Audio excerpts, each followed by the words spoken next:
নমস্কার বন্ধুরা, রাধে রাধে। অনিশার চ্যানেলে তোমাদেরকে সবাইকে স্বাগতম। তো আশা করি তোমরা সবাই ভালো আছো আর আমরাও ভালো আছি। তো চলো আজকে সকাল সকাল তোমাদের জন্য আবার একটা নতুন ধামাকা ব্লগ নিয়ে আসলাম।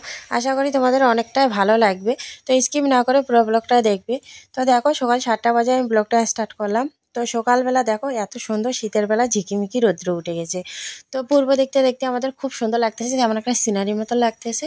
আর দেখো শীতের বেলা রৌদ্র কিন্তু খুব ভালো লাগে। মাঠে কাজ করতে গেলে কিন্তু ভালো একটু তাপ লাগে, আর বাড়িতে থাকলে ঠান্ডা ঠান্ডা ভাব, তার সাথে এই যে মিঠা মিঠা রোদ, এত সুন্দর লাগে কি আর বলবো, মানে খুব সুন্দর লাগে আর কি। তো শীতের বেলাতে একটা দিক দিয়ে খারাপ, যেটা হলো আমাদের খুব ঠান্ডা লাগে, কাজ টাজ করতে অসুবিধা লাগে। আর একটা দিক দিয়ে ভালো, যেটা আমরা ভালো খেতে পারি, ভালোভাবে চলতে পারি, কোনো আমাদের প্রবলেম দেখা যায় না, যেটা আমাদের গরমকালে দেখা দেয়। গরমকালের মধ্যে যেমন এই যে একটু মানে বেশি খাইলেও একটু মানে পেটের গন্ডগোল দেখা দিচ্ছে, বা একটু বাসি খাইলেও পেট খারাপ হয়ে যাচ্ছে, মানে নানান ইত্যাদি হয়ে যায়, যেমন শরীর টরীর খারাপ হয়ে যায়। কিন্তু শীতের বেলাটা এরকম কিছু হয় না। তো দেখো শীতের কালে আমার ঠোঁট ঠোঁট ফেটে টেটে একাকার হয়ে গেছে। তো রাত্রিবেলা আমার মাথা এত ঘুরাচ্ছিল, তো আমি এত তেল দিয়েছি, এক গাদা তেল দিয়েছি, আর চুলগুলো কিন্তু আমার উঠে যাচ্ছে। তিনটা ছেলেমেয়ের মা হয়েছি, এখন আর মাথার চুল থাকতেছে না, সব উঠে যাচ্ছে। তো আমি কম্বল গায়ে দিয়ে একবারে সম্পূর্ণ কাজ করা শুরু করে দিয়েছি, কারণ আমার শরীরটা তেমন অতটা ভালো নাই, মানে জ্বর সর্দি কাশি তো একটার পর একটা লেগে রয়েছে। আর দেখো গোলাপ ফুলের কড়ি এত সুন্দর আসছে, মানে শীতের দিনে গোলাপ ফুলটা সবথেকে শ্রেষ্ঠ প্রিয়। গাঁদা ফুল, গোলাপ ফুল, ভোলা গাঁদা, এগুলো কিন্তু সবথেকে মানে শীতকালে খুব ভালো ফোটে। তো হাঁসগুলো দেখো একটাকে ছাড়া কিন্তু একটা বাঁচে না, এত সুন্দর। আর এদিকে দেখো আমার লঙ্কার গাছ, আমার মেয়ে কী করেছে, লঙ্কাগুলোকে ঠুন্ডি করে দিয়েছে, লঙ্কার পাতা টাতাগুলো সব কিছু ছিঁড়ে টিড়ে শেষ করে দিয়েছে। তো কী করবো, এখনও ছোটো, ও এখনও জ্ঞান হয়নি যে ছিললে যে নষ্ট হয়ে যাবে, ওই জ্ঞানটা এখনও হয়নি। তো যাকে তোমাদের সাথে গল্প করতে করতে দেখো আমি রান্নাঘরে চলে আসলাম।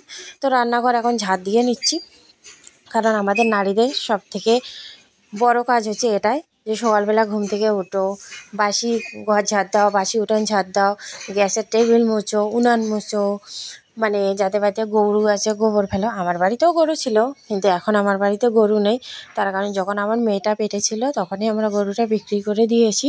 তো এখনও অবধি নেওয়া হয়নি, কারণ আমার গরু ঘরটা ভাঙা। তো যখন আমি গরু ঘরটা ভালোভাবে ঠিক করতে পারবো, তখন আমি আবার গরু কিনবো, কারণ গরু হচ্ছে বিষ্ণু, আর গরু আমাদের বাড়িতে লাগে। তো দেখো বস্তির বাড়িতে গরু ছাড়া কিন্তু চলে না, কারণ আমাদের কোনো একটা অনুষ্ঠান করতে গেলে আমাদের গোবরের প্রয়োজন হয়। আর নিজের যদি জিনিস না থাকে, অন্যের কাছে আর কয়দিনে বা তোমরা খুঁজবে। আর সবথেকে বড় কথা, কারণ গরু যেই বাড়িতে থাকে ওই বাড়িতে স্বয়ং গোবিন্দ বাস করে। তো দেখো ওইদিকে সম্পূর্ণ মানে ঝাড়টা দেওয়া হয়ে গেল। তো এদিকে আসছে মাছওয়ালা। আমার মেয়ে তো মাছ খেতে পারে না, এবার আমাকে বলে কি, মা মাছ নাও, আমি মাছ খাবো। তো আমি বটি ছাড়া কিন্তু চাকু দিয়ে আমি কাটতেই পারি না। তো বটি নিয়ে গেছে আমার বৌদি আলু কাটার জন্য, কারণ ও বৌদি কার ঠিকই আলু কাটতেছে, বস্তা সিস্টেম। তো ওরা নিয়ে গেছে, আর একটা বটি আমার ভেঙে গিয়েছে। তো এখন এই যে এই মাছ যে আমার কখন বেচা হবে আমি নিজেও জানি না। তো ওগুলো হচ্ছে বাটা মাছ। তো এই যে আঁশগুলো ফেলে পেটের ভুঁড়ি টুড়িগুলা কেটে টেটে পরিষ্কার করতে লাগে, কিন্তু চাকুটা না অত একটা ধার নেই। আর এইখানে দেখো আমার ছেলেরা আজকে কত বড় কাণ্ড ঘটাইছে। এখানে গেছে মাছ ধরতে, বড় ছেলে কিন্তু আমার পরীক্ষা, তবুও মাছ ধরতেছে।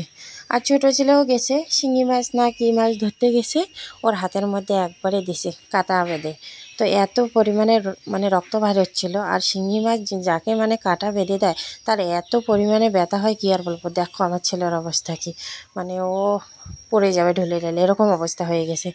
তো প্রচুর রক্ত বাইর হচ্ছে ছেলের হাত দিয়ে, তো ও তো ব্যথার চোটে থাকতে পারতেছে না। এরকম যে কেন ঘটনাগুলো ঘটায় না, পরপর আমাদের না একটার পর অ্যাক্সিডেন্ট হয়েই যাচ্ছে। এই মানে কারো হাত কেটে যাচ্ছে, কেউ সাইকেল থেকে পড়ে যাচ্ছে, কারো এরকম একটা দুর্ঘটনা করতেছে। তো যাকে কী আর করবো, যেটা কর্মে আছে সেটাই হবে। তো মেয়েকে নিয়ে একটু রাস্তায় মানে গেলাম আর কি, যে ঘরের পিছন দিকে যে আমাদের মানে বৌদিদের বাবাদের বাড়ি আছে, ওইখানে আর কি কাপড় শুকানো টার আছে, কাপড় মেলে দিয়েছি। তো ওইখান থেকে কিছু কাপড় নিয়ে আসলাম, তো মেয়েকে নিয়ে গেলাম। তো দেখো এদিকে রান্নার আয়োজন করে নিয়েছি সন্ধ্যার সময়। তো রাত্রিবেলা নিয়ে আসে পেঁয়াজকলি, টমেটো আর আদা নিয়ে আসছে, আজকে সেরকম কোনো সবজি নেই।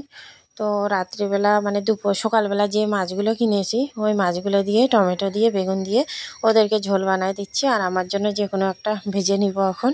হয়তো খাইলেও খাইতে পারি, না খাইলেও না খাইতে পারি, কারণ সন্ধ্যার আগে ভাত খেয়েছি, খিদে নেই।